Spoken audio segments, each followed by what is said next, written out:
천국 복음의 선포 3부 제자들을 보내심.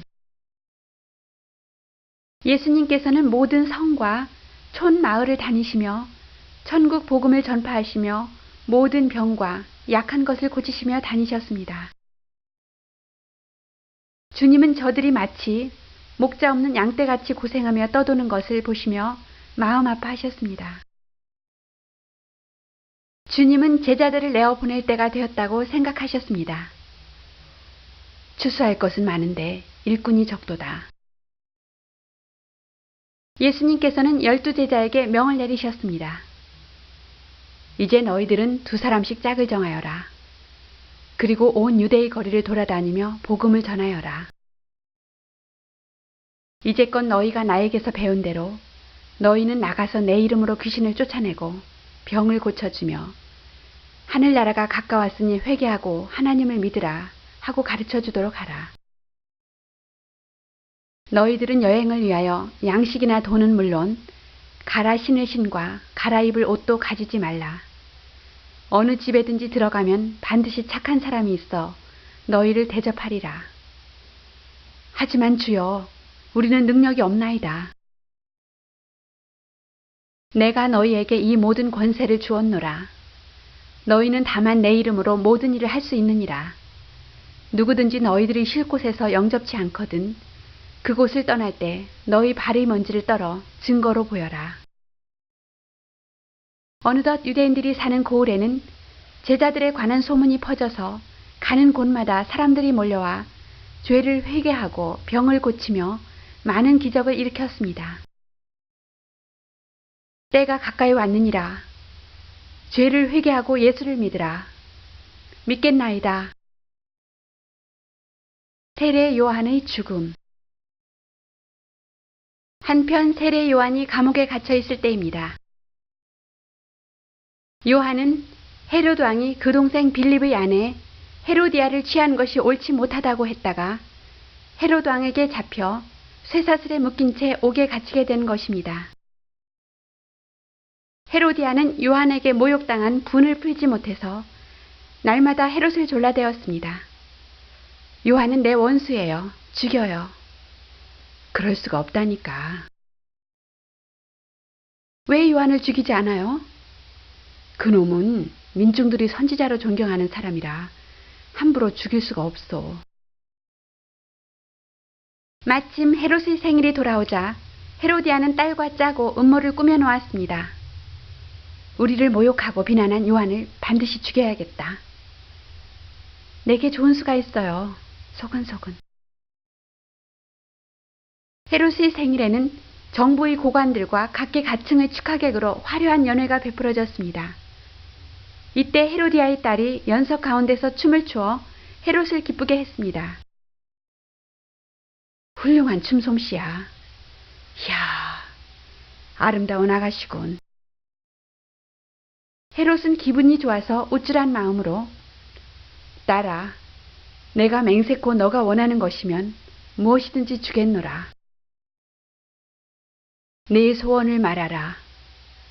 세례 요한의 머리를 소반에 담아 여기서 제게 주소서. 아차, 내가 잘못 맹세를 했구나. 그러나 이미 모든 사람 앞에서 큰 소리로 맹세를 했으니 어찌할 수가 없는 일이었습니다. 소원 한번 흉하다. 여봐라, 살로메에게 요한의 머리를 주어라. 감사합니다, 전하. 예. 헤롯의 명을 받은 군사는 곧 옥에서 요한의 목을 베어서 소반에 그 머리를 담아왔습니다. 그 소반은 그 자리에서 딸이 받았습니다. 어머니가 바라던 것이에요.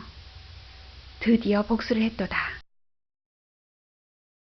요한의 제자들은 존경하는 선생 요한의 시체를 찾아다가 장사 지내고 예수님을 찾아갔습니다. 예수여, 우리 선생님이 목이 잘려 죽으셨습니다. 아니, 그 훌륭한 분을 그렇게 죽이다니. 나를 위하여 보내심을 받은 요한은 한순간도 편히 지낸 날이 없었다. 다만 나의 길을 예비하기 위해 일했을 뿐이다. 조용한 곳으로 가셔서 상념에 잠겨 계시던 예수님은 뒤따라온 사람들에게 하나님 나라의 일을 이야기하시며 병든 자들을 고쳐주기도 하셨습니다. 너희 손이 범죄하거든 끊는 것이 영 죽는 것보다 나을 것이니라.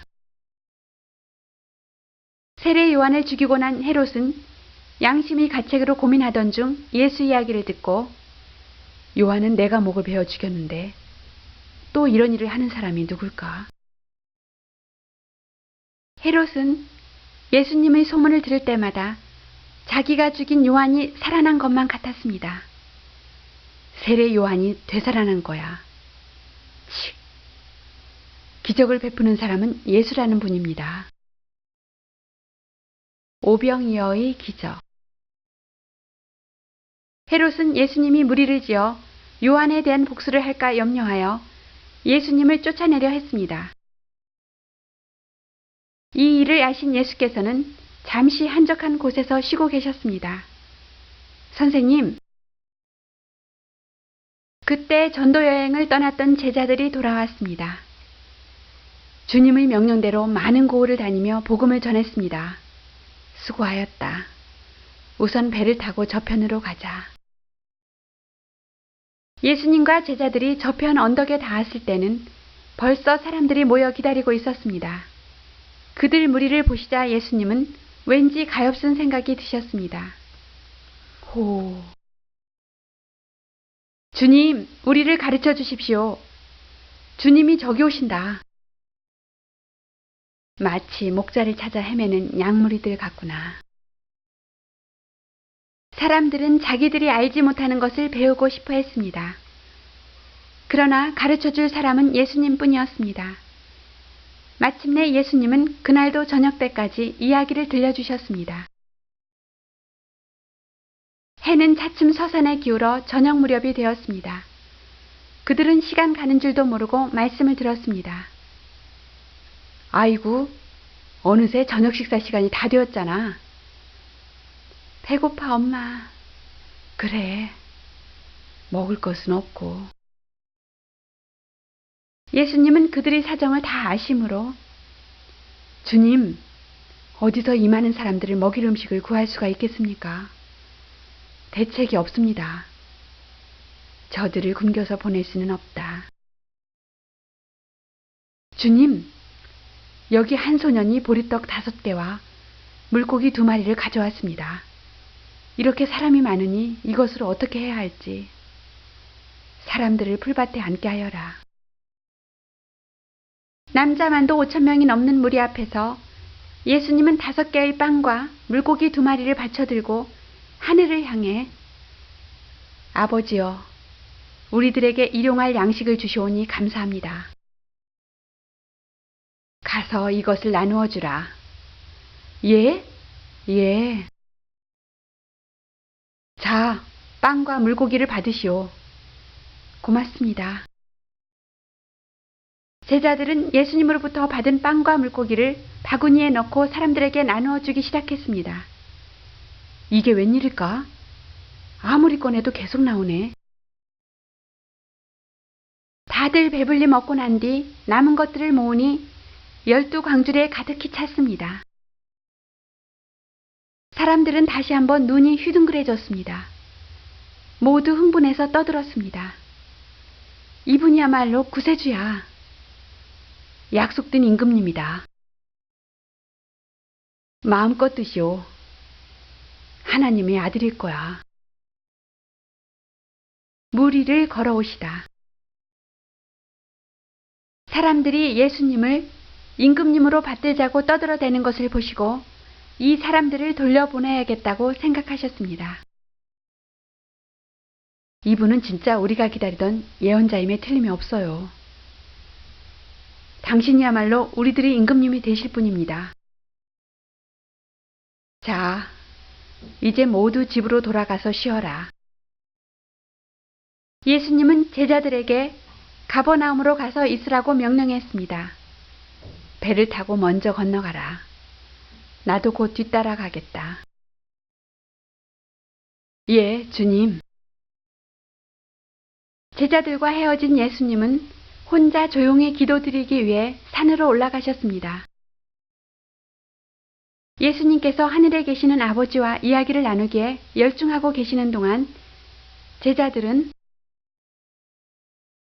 아니, 날은 어두워졌는데 폭풍까지 만나면 어쩌나? 배가 금방 뒤집어질 것 같아요. 바로 그때 무엇인가 뽀얀 물체가 배를 향해 물 위를 지치듯이 가까이 오자 귀신이 아닌가 하여 부들부들 떨며 유령이다. 물결에 너무 시달려 헛것이 보이나? 나다. 안심하라. 겁낼 것 없다. 그 음성을 들은 순간 베드로는 예수님의 능력 앞에서 너무나 놀랐습니다. 그는 또 자기도 물 위를 걷고 싶었습니다. 야, 정말 우리 선생님이다. 주님은 이 세상에 불가능한 일이 없는 분이야. 그는 큰 소리로 예수님을 향해 주님, 저에게도 물 위로 걸어서 오라고 명령해 주소서. 걸어오너라. 베드로는 예수님의 힘을 믿고 당장 뛰어내려 물 위를 걸어 예수님께로 갔습니다. 주님,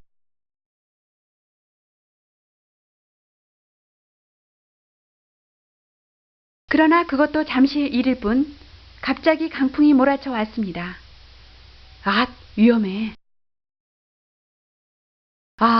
파도가 치네. 파도를 보고 겁이 나서 베드로의 마음에 믿음이 사라지자 아이고, 주님, 살려주소서. 믿음이 적은 자여, 왜 의심하였느냐? 왜 겁을 내느냐? 주님, 용서하소서. 저것 봐. 베드로를 건져주시네. 이리 오신다. 어서 영접하자. 두 사람은 물 위를 걸어서 제자들이 기다리고 있는 배 위로 올라갔습니다. 선생님은 틀림없는 하나님의 아들이십니다. 생명의 양식. 이튿날도 사람들은 예수님을 만나기 위해 나왔다가 그곳에 아무도 없는 것을 보고 배들을 타고 가버나움으로 건너갔습니다. 주님, 언제 이곳으로 오셨습니까? 저희가 찾았나이다. 내가 진실로 너희에게 이르노니 너희가 나를 찾는 것은 표적으로 본 까닭이 아니요 떡을 먹고 배부른 까닭이로다. 예수님께서는 사람들이 말씀을 듣는 것보다 빵을 더 기대하고 온 것을 아시고 한탄하시며 너희는 썩는 양식을 위하여 일하지 말고 영생하도록 있는 양식을 위하여 하라. 이 양식은 하나님께서 주시느니라. 사람들은 무슨 얘기인지 몰라서 우리가 어떻게 하여야 되겠습니까? 영원한 양식이 어디에 있습니까? 우리가 믿을 수 있도록 표적을 보이소서. 모세는 광야에서 만나를 내려 백성을 먹였다고 했소. 당신은 더 좋은 것도 주실 수 있지요? 잘 들어라. 하늘에서 내린 만나는 모세가 준 것이 아니다. 내 아버지 하나님께서 주시는 참떡은 너희에게 생명을 주는 것이니라. 주여, 이 떡을 항상 우리에게 주소서. 우리에게도 주소서. 내가 곧 생명의 떡이니 내게 오는 자는 결코 줄이지 아니할 터이요 나를 믿는 자는 영원히 목마르지 아니하리라. 그러나 너희는 나를 보고도 믿지 아니하며 또 깨닫지도 못하는구나. 사람들은 예수님이 요셉의 아들인 것을 알고 있으므로 저분은 요셉의 아들이잖아. 그런데 자기가 하늘에서 내려왔다고 할까? 말도 안 돼. 너희는 서로 수군거리지 말라. 나를 보내신 하나님께서 이끌지 않으시면 아무나 내게 올 수 없으니 내게 온 자는 마지막 날에 다시 살리라. 벌써 오랜 옛날에 선지자들은 바로 하나님께서 보내신 자만 내게로 온다 라고 예언했던 것입니다. 누구를 보고 하는 말인지 원. 도무지 하나님이 누구를 보냈다고 그래? 다 이곳 사람뿐인데. 진실로 너희에게 이르노니 믿는 자는 영원히 살리라. 내가 곧 생명의 떡이다. 내 살을 먹고 내 피를 마시는 자는 영원히 살리라. 하나님께서 보내시지 않은 사람들은 도무지 예수님의 말씀을 이해할 수 없었습니다. 아니, 자기 살을 먹어야 된다고? 피도 마셔야 된대. 엉뚱한 소리만 하니. 가자. 내가 전에도 너희에게 말했지만 내 아버지께서 부르지 않으면 누구든지 내게 올 수가 없느니라. 주님은 12 제자들에게 너희들도 저 사람들처럼 가려느냐? 주여, 주님은 하나님의 거룩하신 아들이심을 우리가 알았사옵나이다. 주님을 믿습니다. 바리새인들의 비난. 수많은 사람들이 예수님을 존경하며 높이 받들고 또 그들 주위에 많은 병자가 고침을 받자 바리새인들과 율법학자들은 어떻게 해서라도 예수를 방해해야 해 하며 쫓아왔습니다. 저것 좀 봐. 저 더러운 손으로.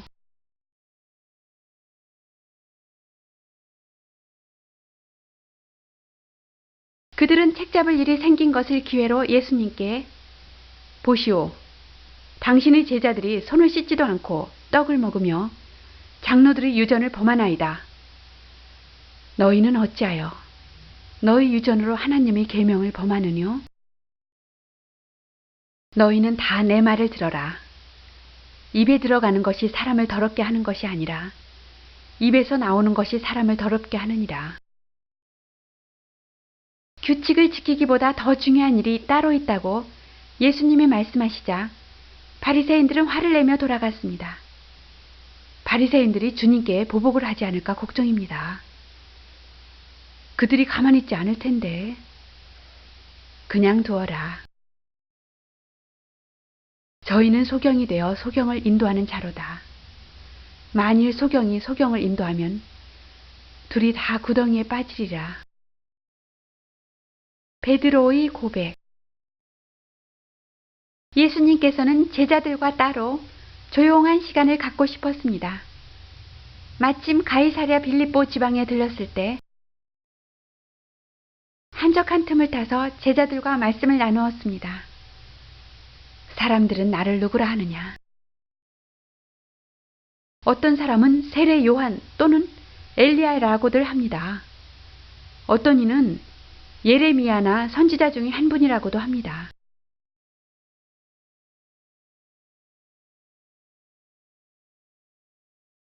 너희는 나를 누구라고 생각하느냐? 베드로는 자신 있게 주는 그리스도시요 살아계신 하나님의 아들이십니다.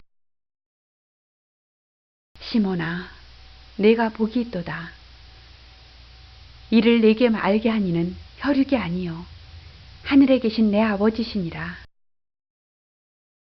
또 내가 내게 이르노니 너는 베드로라. 내가 이 반석 위에 내 교회를 세우리니 음부의 권세가 이기지 못하리라. 내가 천국 열쇠를 내게 주리니 네가 땅에서 무엇이든지 매면 하늘에서도 매일 것이요 네가 땅에서 무엇이든지 풀면 하늘에서도 풀리리라. 오 주여, 너희들은 내가 그리스도인 것을 아무에게도 말하지 마라. 왜 그러십니까? 그들은 아직 진리를 받아들일 준비가 되지 못했느니라. 고난을 예고하심. 제자들의 마음속에는 주님에 대한 확신이 왔습니다. 베드로가 주님께 물었습니다. 주님, 좀 더 말씀해 주소서. 이제는 어디로 가시나이까? 예루살렘으로 간다. 나는 많은 고난을 받고 죽임을 당하고 제3일에 다시 살아나야 하느니라. 예? 아니, 그게 무슨 말씀이십니까? 주님을 누가 감히 해칠 수 있습니까? 장로들과 대제사장들과 서기관들이 그리할 것이니라. 베드로는 예수님을 붙들고 간청했습니다. 주여, 무슨 말씀이십니까? 절대 안 됩니다. 사단아, 내 뒤로 물러가라. 나를 넘어지게 마라. 아, 갑자기 왜 저러실까? 예수님께서는 이해 못하는 제자들을 향해 너희는 하나님의 일을 생각하지 않고 사람의 일을 생각하는도다. 아무든지 나를 따라오려거든 자기 생각을 버리고 나의 고난에 동참할 것이라. 누구든지 제 목숨을 건고자 하면 잃을 것이요. 누구든지 나를 위하여 제 목숨을 잃으면 찾으리라. 사람이 만일 온 천하를 얻고도 제 목숨을 잃으면 무엇이 유익하리요? 사람이 무엇을 주고 제 목숨을 바꾸겠느냐? 제자들은 예수님의 말씀을 잠자코 듣고 있었지만 그 깊은 뜻을 깨닫지 못하여 어리둥절했습니다. 주님께 분명 무슨 일이 일어날 모양인데 안타깝군. 주님의 말씀에는 깊은 뜻이 있는데 죽은 자도 살리시고 능치 못할 일이 없는 분이신데 알 수 없는 일이야. 그리스도의 변화. 그 후 어느 날 베드로, 야고보, 요한은 나를 따르라. 어디로 가시는 걸까? 예, 주님. 예수님께서는 세 제자를 데리시고 높은 산으로 올라가셨습니다. 예수님께서 저만치 높은 곳에서 기도하시는 것을 보고 제자들도 그곳에 멈추어 기도를 했습니다. 기도하던 제자들이 예수님을 보았을 때, 예수님의 모습이 변하셨습니다. 그 얼굴은 해같이 빛나며 옷에서도 광채가 났습니다. 그때 모세와 엘리야가 예수님 양쪽 옆에 서서 무엇인가를 서로 얘기하고 계시지 않겠습니까? 주님 얼굴 좀 봐. 예전의 주님이 아닌 것 같아. 모세와 엘리야도 함께 계시네.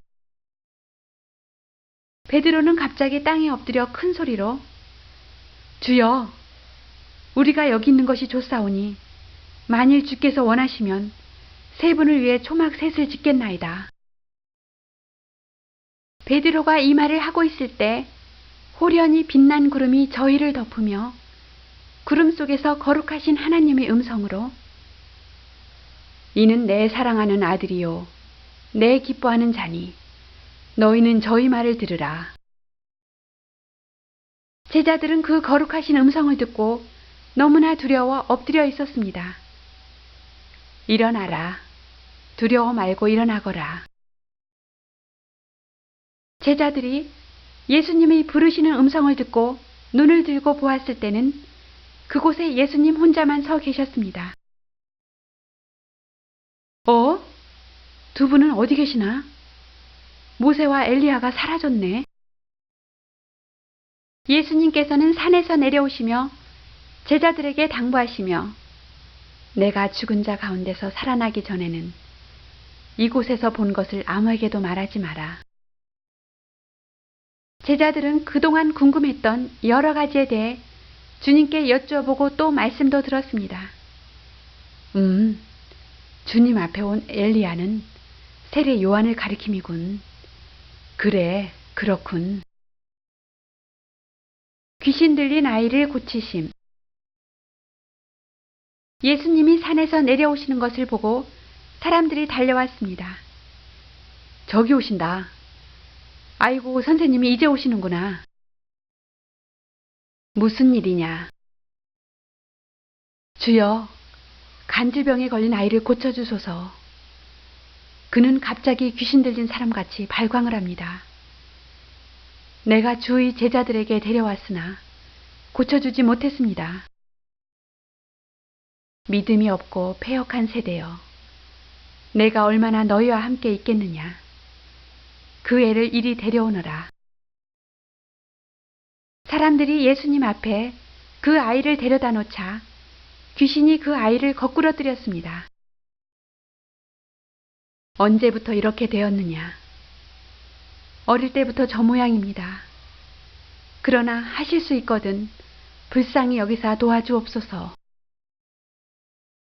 할 수 있거든이 무슨 말이냐. 믿는 자에게는 능치 못할 일이 없느니라.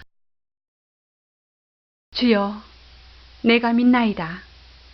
나의 믿음 없는 것을 도와주소서. 이 아이를 괴롭히는 더러운 귀신아, 내가 네게 명하노니 그 아이에게서 나오고 다시 들어가지 말라. 예수님의 명령이 내리자 귀신이 소리를 지르며 아이를 흔들어 놓고 떠나갔습니다. 귀신이 나간 뒤 그 아이는 마치 죽은 것 같이 모든 동작을 멈추고 누워 있었습니다. 아니, 결국 죽었구나. 아, 내 아들아. 그때 예수님께서 조용히 그 아이의 손을 잡았습니다. 이제 일어나거라.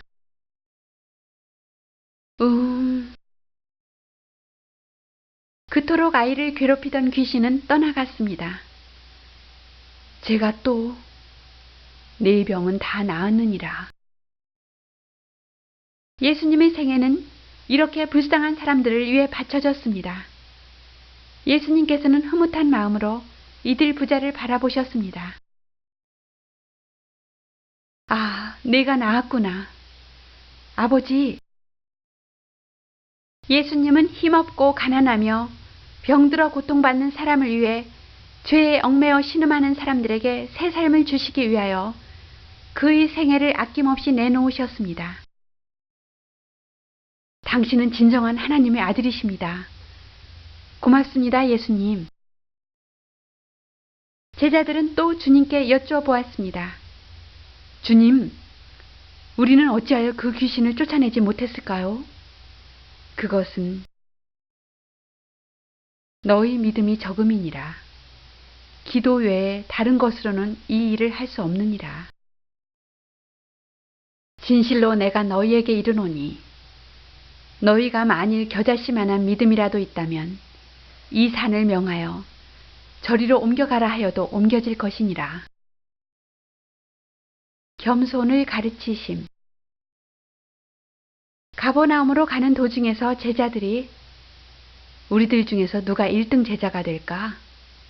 글쎄, 아마 시몬 베드로일까?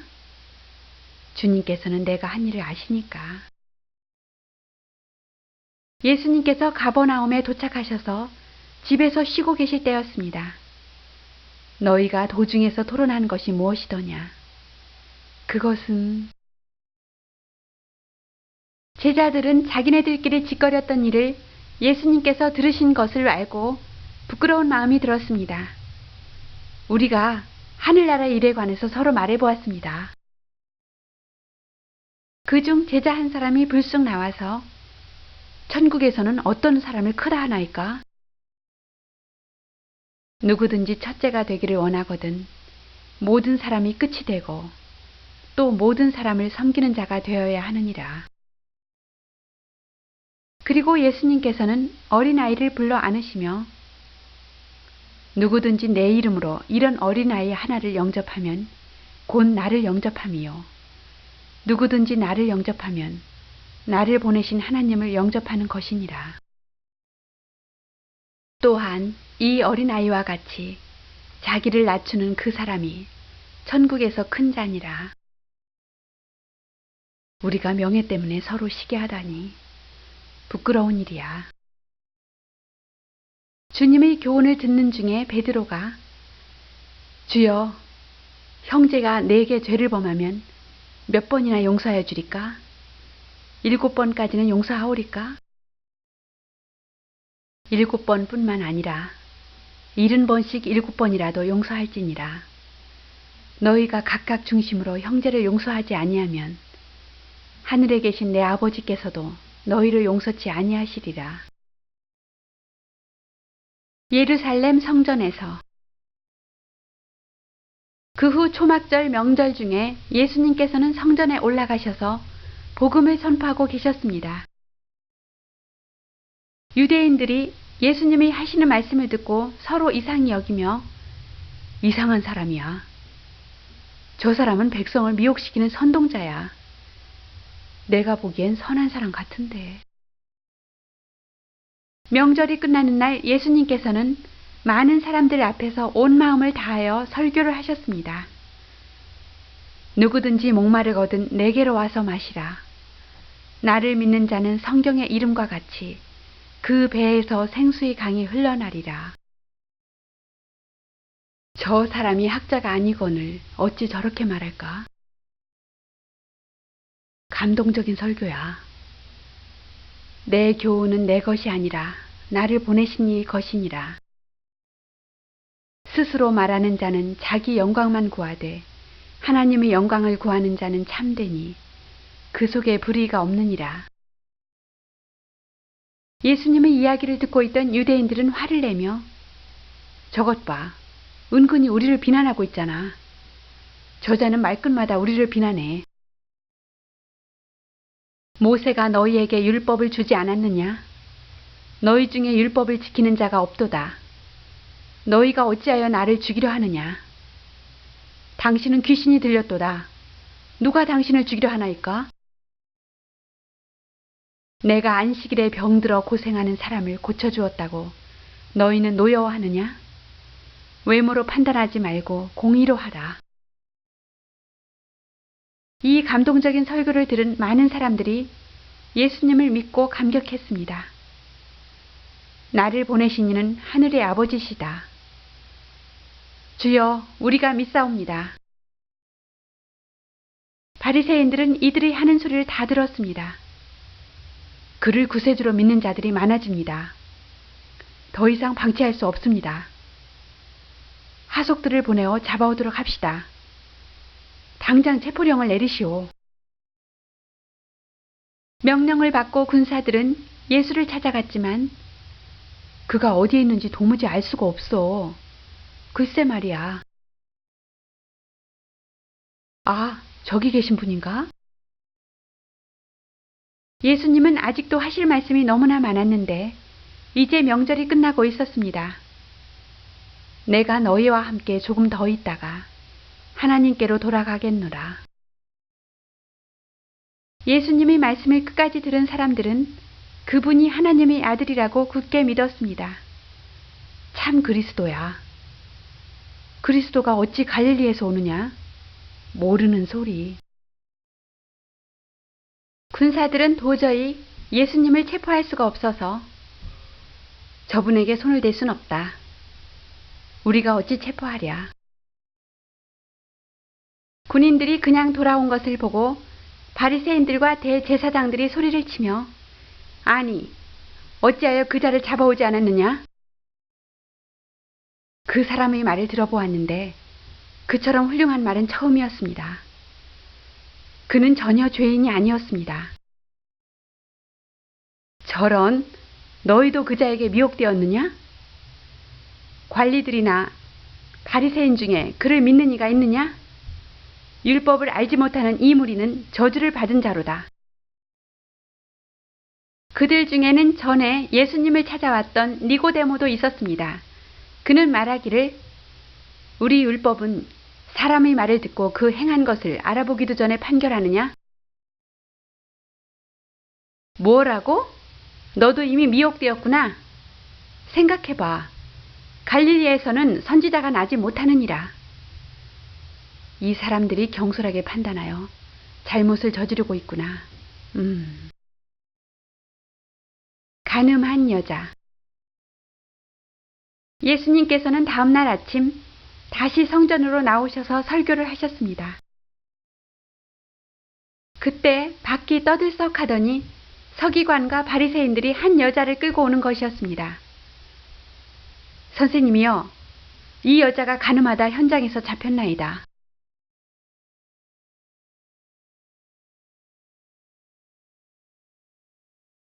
그들은 어떻게 해서든지 예수님을 난처한 입장에 몰아넣으려고 하던 참이라. 모세는 율법에 이러한 여자를 돌로 치라 명하였는데 선생은 어떻게 말하겠나이까?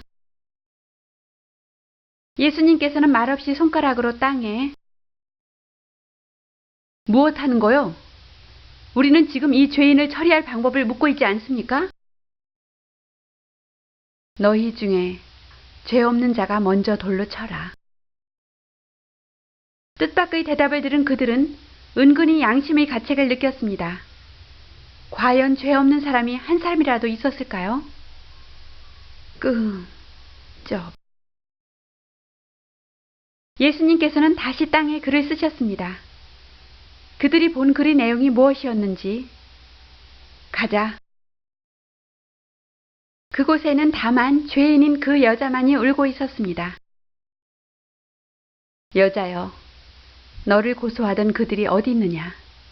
너를 정죄한 자가 없느냐? 주여, 없나이다. 나도 너를 정죄하지 않으니 가서 다시는 죄를 범치 말라. 주여, 주님의 말씀대로 하겠나이다. 누구라도 그 여인의 입장이었다면 어찌 주님을 따르지 않았겠습니까? 그때부터 예수님은 그의 구주가 되셨습니다. 바리새인들은 아무리 예수님을 괴롭히고 책을 잡으려 해도 예수님의 말씀을 그들이 당해낼 수는 없는 것입니다. 그것은 예수님께는 언제나 지혜의 왕이신 하나님이 함께 하시기 때문입니다. 두고 보자.